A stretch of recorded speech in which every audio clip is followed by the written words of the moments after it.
Bonjour à chacun et à chacune d'entre vous. En ce mercredi 27 mai, mercredi de la 7e semaine de Pâques, nous approchons de plus en plus de la grande fête de la Pentecôte et nous achevons de lire de grands extraits de l'Évangile de Saint Jean et des Actes des Apôtres.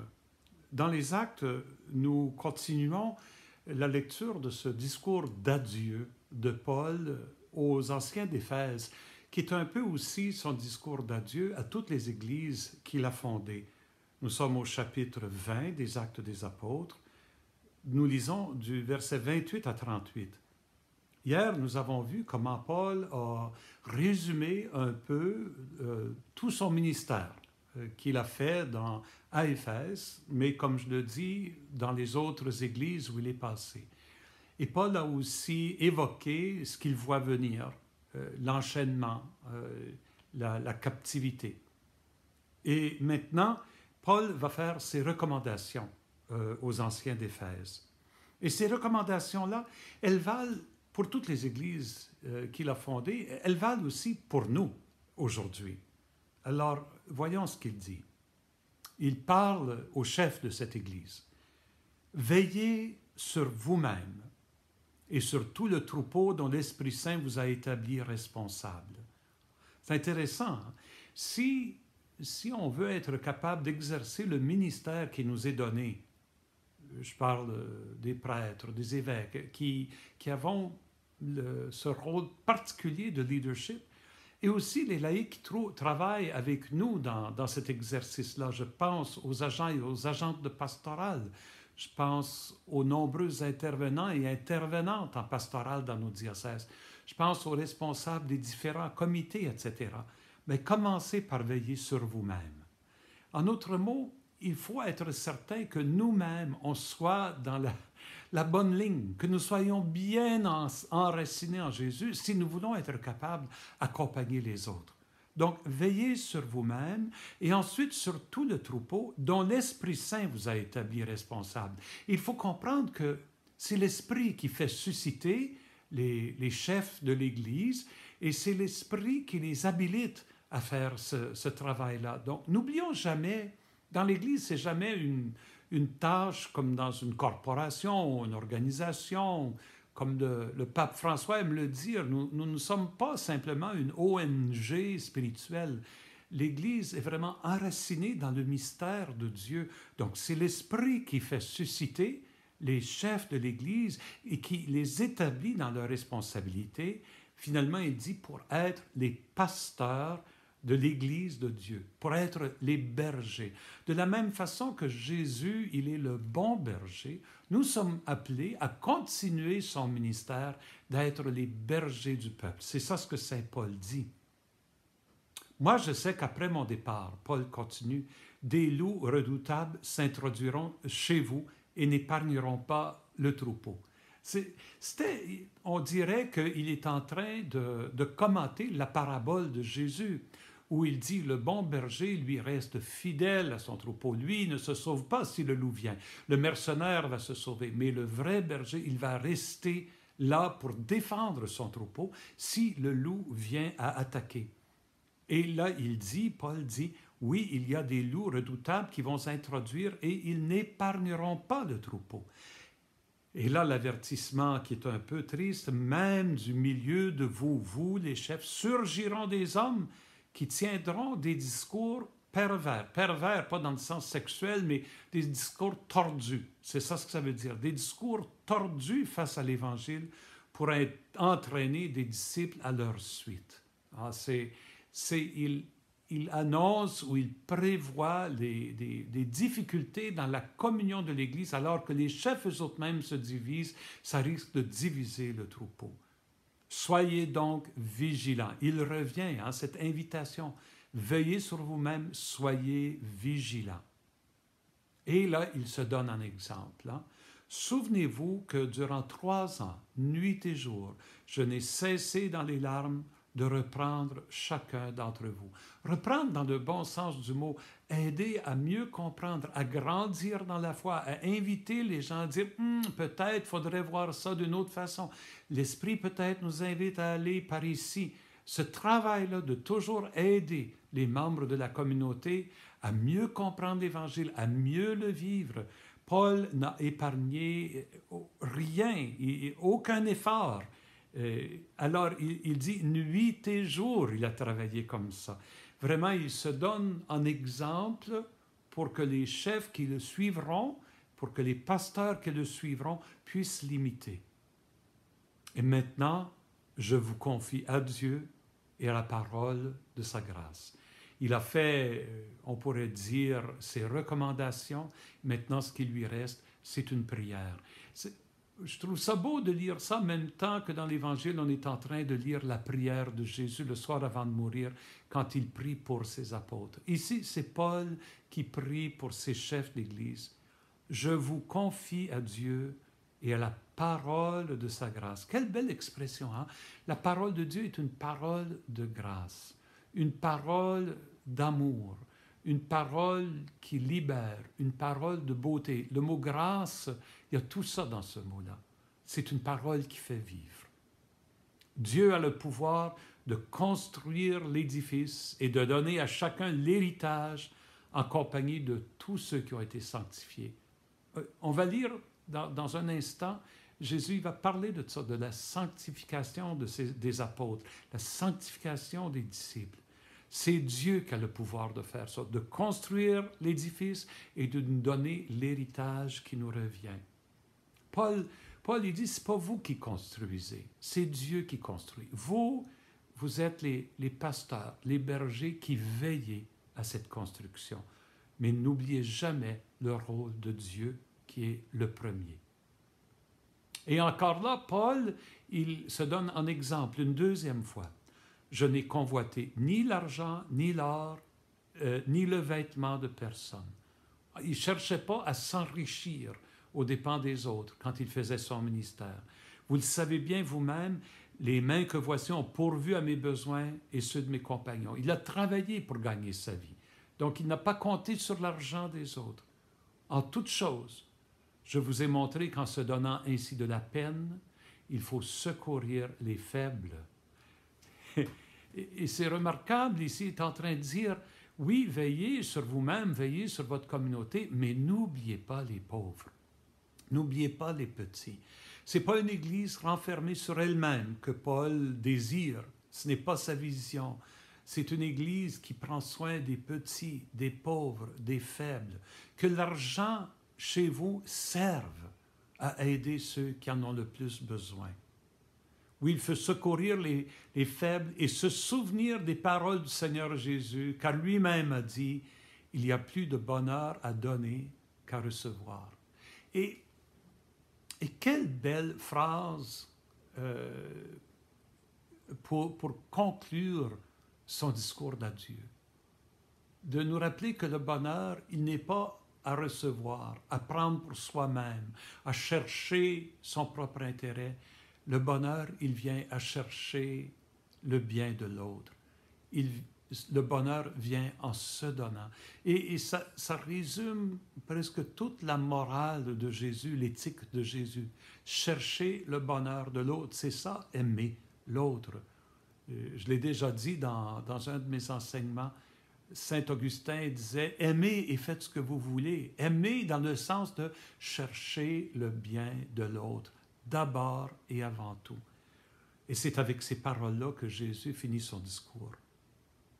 Quand Paul lui eut ainsi parlé, il s'agenouilla et il pria avec eux tous. Tous se mirent à pleurer abondamment. Ils se jetaient au cou de Paul, l'embrassaient. Ce qui les affligeait le plus, c'est la parole qu'il avait dite « Vous ne verrez plus mon visage ». Et puis, on l'accompagna jusqu'au bateau. Ces derniers versets de Luc sont empreints d'une profonde humanité qu'on sent. L'attachement mutuel entre Paul et ses anciens, on le voit se mettre à genoux avec eux, prier avec eux, pleurer avec eux, s'embrasser. Et là, il l'accompagne au bateau pour lui dire adieu. C'est une scène, oui, profondément humaine, profondément touchante. Et ça nous rappelle que l'Évangile, il est enraciné dans notre humanité. l'Évangile se vit au cœur des relations humaines, fraternelles, des amitiés qui se tissent, des communautés qui se grandissent. C'est pas ailleurs, pas au niveau des idées, c'est au niveau du cœur. Et on voit ici le cœur de Paul, lui dont on lit souvent les idées.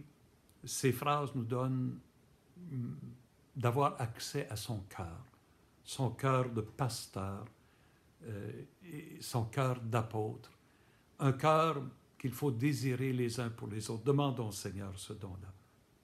Et maintenant, passons à l'Évangile de Jean. Jean 17, versets 11b à 19. La deuxième partie de 2 de 3, demain nous finirons. Nous avons commencé hier la grande prière de Jésus le soir avant de mourir. Commençons donc avec cette prière-là. Père Saint, et c'est beau, hein? Jésus reprend le titre, Père Saint. Pensons un instant à ce titre-là, Père Saint. Père, c'est nommer la proximité de Dieu. Hein? Quand tu appelles quelqu'un papa, c'est quelqu'un qui est proche de toi, c'est quelqu'un qui te connaît, c'est quelqu'un qui t'aime, qui t'affectionne. Alors Dieu, il est ce Dieu-là, mais en même temps, il est le Saint.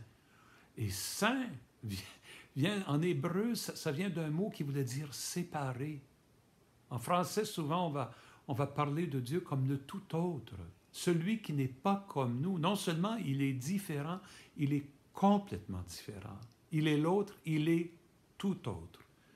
Et Jésus, il réussit dans ce titre-là, Père Saint, à attacher ces deux aspects-là de Dieu qui nous semblent contradictoires. Sa proximité et, dans un langage théologique, sa transcendance. Il nous transcende, il nous dépasse absolument. Et c'est comme ça qu'il avait invité ses apôtres à le prier. Notre Père, Papa, notre Papa qui est aux cieux. Tu es notre Papa, mais en même temps, tu es proche, mais tu es distant. Que ton nom soit sanctifié, saint, que ton nom soit reconnu comme saint. Alors, écoutons ce qu'il dit, Père Saint, garde mes disciples unis dans ton nom. Le garde va revenir 3 fois dans ce petit discours, dans ce bout du discours. Garde mes disciples unis dans ton nom. Est-ce que ça ne fait pas penser à ce que Saint Paul, il disait, des loups vont venir, ils vont vous séparer? Non, Père, garde mes disciples unis en ton nom. Ton nom, hein? Que ton nom soit sanctifié, il nous enseigne à prier. Le nom que tu m'as donné. Père Saint, garde-les unis pour qu'ils soient un comme nous-mêmes. Et l'unité des chrétiens et des chrétiennes, il est fondé, il est le reflet de l'unité qu'il y a entre le Père et le Fils. Il est fondé dans cette unité-là. Donc, quand il dit comme nous-mêmes, nous sommes unis, ce n'est pas seulement à l'exemple de notre union, mais à partir de notre union, Père, notre union à toi, Père, et moi, qu'à partir de cette union-là, les disciples soient unis. Quand j'étais avec eux, je les gardais unis dans ton nom. Jésus dit, c'est ça ce que j'ai essayé de faire, les garder unis dans ton nom, le nom que tu m'as donné. J'ai veillé sur eux. Est-ce que c'est... Encore là, l'écho de ce qu'on vient d'entendre chez Saint Paul. Paul qui dit, veillez sur vous-même, veillez sur votre troupeau. Jésus est en train de dire, j'ai veillé sur eux. Et aucun ne s'est perdu, sauf celui qui s'en va à sa perte, de sorte que l'Écriture soit accomplie. Et il nomme Judas qui est déjà parti, là, le soir avant de mourir. Jésus ne peut pas esquiver sa mort qui vient. Et le rôle que Judas va jouer là-dedans. Mais autrement, les disciples sont restés attachés à Jésus. Et maintenant, Jésus continue, maintenant que je viens à toi, Père, hein, par sa mort et sa résurrection, il vient vers le Père. Maintenant que je viens à toi, je parle ainsi dans le monde pour qu'ils aient en eux ma joie et qu'ils en soient comblés. Pour que la joie de Jésus soit en nous. Pas seulement qu'ils aient la joie, mais ma joie. De la même façon qu'il veut nous donner sa paix, il veut nous donner sa joie à lui. et que nous soyons comblés de cette joie, une joie surabondante, une joie qui dépasse toute chose. Moi, je leur ai donné ta parole. Est-ce que ce n'est pas ça ce que Jésus a fait? C'est tout ce qu'il entendait, il disait, tout ce que j'entendais du Père, je vous l'ai fait savoir. Je leur ai donné ta parole, Père. Et le monde les a pris en haine. Le monde, rappelons-nous, c'est le monde, les ténèbres, la puissance du mal qui gravite dans le monde les a pris en haine parce qu'ils n'appartiennent pas au monde. Évidemment, quand on choisit, il faut faire un choix. Si on choisit de suivre Jésus, on ne suit plus les puissances du mal dans le monde.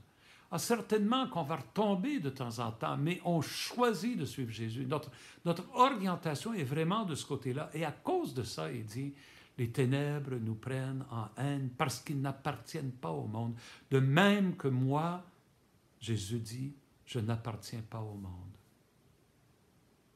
Jésus continue, je ne prie pas pour que tu les retires du monde, mais pour que tu les gardes du mauvais. Voilà le verbe garder qui revient. Père, que tu les gardes du mauvais, le malin. Ça a été la prière, encore je reviens à la prière que Jésus nous a enseignée à la fin, et délivre-nous du mal, de la puissance du mal, délivre-nous du malin, délivre-nous du mauvais. Jésus, il fait une différence entre ce monde qui est dans les ténèbres et le malin qui apporte les ténèbres au monde. Jésus continue à vouloir que ce monde soit transformé. Le malin, il a opté d'une façon définitive pour le mal. Évidemment, le malin, Satan, le diable, cette puissance de mal qu'on nomme ainsi, qu'on reconnaît active malheureusement dans le monde, Jésus lui dit, je ne prie pas que tu les retires du monde, mais que tu les gardes du mauvais. Ils n'appartiennent pas au monde de même que moi je n'appartiens pas au monde. Et Jésus continue, sanctifie-les dans ta vérité. Rends-les saints. Père, toi tu es saint, maintenant toi rends-les saints, toi aussi, qu'ils soient saints. Être sanctifié, c'est pas tout à fait la même chose qu'être consacré. Être consacré, c'est être mis à part pour une tâche. Hein? Une personne qui est consacrée, elle est mise à part pour une tâche. Un objet qui est consacré est mis à part pour une tâche. Être sanctifié, c'est être transformé au cœur de soi-même et ressembler à Dieu, parce que Dieu seul est saint. Être sanctifié, ça veut dire devenir de plus en plus comme Dieu. Et comment est-ce qu'on devient saint? Ben, sanctifie-les dans ta vérité, ta parole est vérité. C'est par la parole de Jésus que nous sommes sanctifiés, que nous devenons comme Jésus, en adhérant à sa parole, en accueillant sa parole, en essayant de vivre sa parole, que nous allons devenir saints. De même que tu m'as envoyé dans le monde, Père, moi aussi je les ai envoyés dans le monde. Alors ici, Jésus évoque l'envoi, la mission des apôtres. Non, ils ne sont pas retirés du monde. Jésus dit, je ne prie pas que tu les retires du monde, je les envoie dans le monde. Ils ne sont pas du monde, mais je les envoie dans le monde pour porter ta lumière. Alors qu'ils seront dans le monde, préserve-les du malin. Mais ils doivent aller dans le monde pour y porter ta lumière, Père. Jésus dit, et pour eux, je me sanctifie moi-même afin qu'ils soient eux aussi sanctifiés dans la vérité. Et Jésus, il se sanctifie en faisant la volonté du Père, qui est de passer, de retourner vers le Père, en passant par la mort, en ressuscitant, en étant élevé vers le Père. Il accomplit la volonté du Père. Il est sanctifié, il se sanctifie lui-même. Et c'est la sanctification de Jésus, alors devient la source de notre sanctification, parce qu'il est capable de nous envoyer l'Esprit pour nous transformer à l'image du Père, pour que nous puissions garder sa parole, pour devenir de plus en plus comme Dieu notre Père.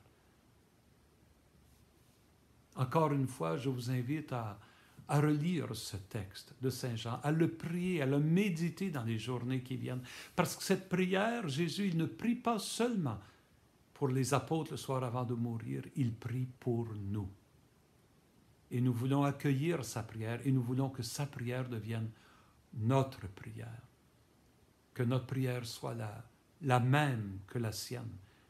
Qu'elle nous nourrisse, cette prière-là. Qu'elle nous ouvre à l'action de l'Esprit. C'est le plus beau souhait que je peux vous faire en approchant de la Pentecôte. Avec ça, je vous donne ma bénédiction au nom du Père, du Fils et du Saint-Esprit. Amen.